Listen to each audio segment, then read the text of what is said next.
Hello student, कैसे हैं आप सब। आज मैं आप सबके लिए 2 प्रकार के रस समझाने आई हूँ। रस तो वैसे 10 प्रकार के होते हैं, लेकिन यहाँ 2 ही प्रकार के रस समझाए जाएंगे। सबसे पहले है हास्य रस।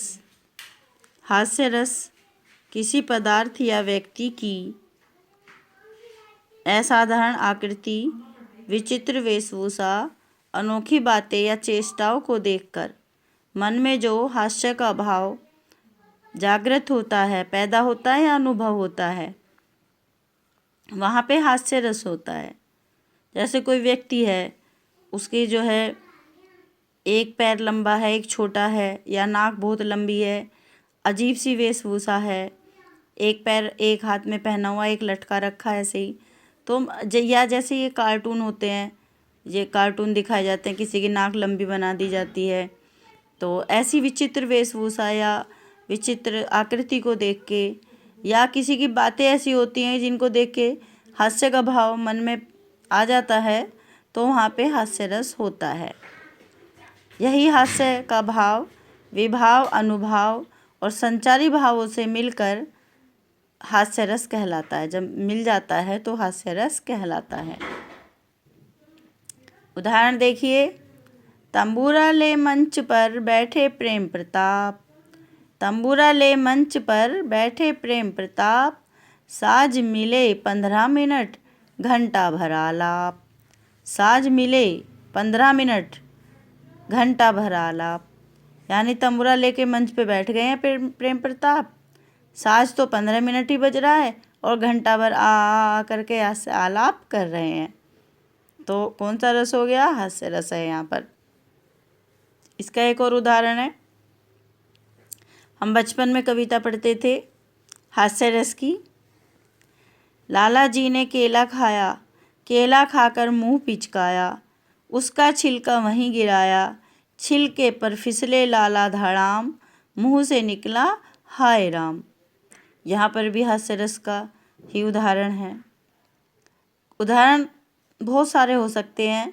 हमें अपनी मर्जी से भी हम उदाहरण को चुन सकते हैं। किताब में भी दिए हुए हैं, जो उनसा भी हमें सही लगे उसी उदाहरण को हम हास्य रस के को लिख सकते हैं पेपर में।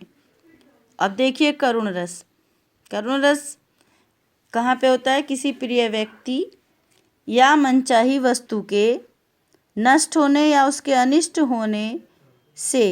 अनिष्ट होने पर मन में जो दुख या शोक का भाव प्रकट होता है, उसे करुण रस कहते हैं। इसमें विभाव, अनुभाव व संचारी भावों के मेल से जो स्थायी भाव का जन्म होता है, वो करुण रस कहलाता है। उदाहरण देखिए। हे खग मृग, हे मधुकर श्रेणी, तुम्हें देखी सीता मृगनैनी।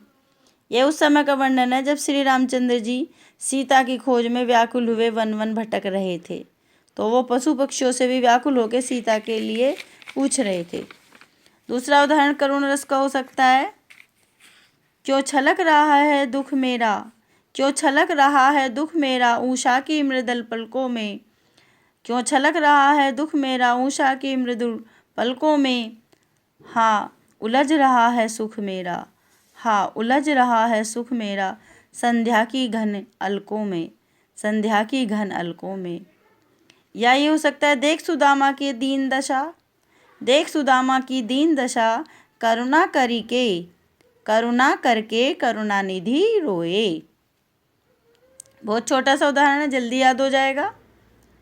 देख सुदामा की दीन दशा, करुणा करके करुणानिधि रोए। तो इस तरह से हम और भी बहुत सारे उदाहरण हो सकते हैं इसके करुण रस के।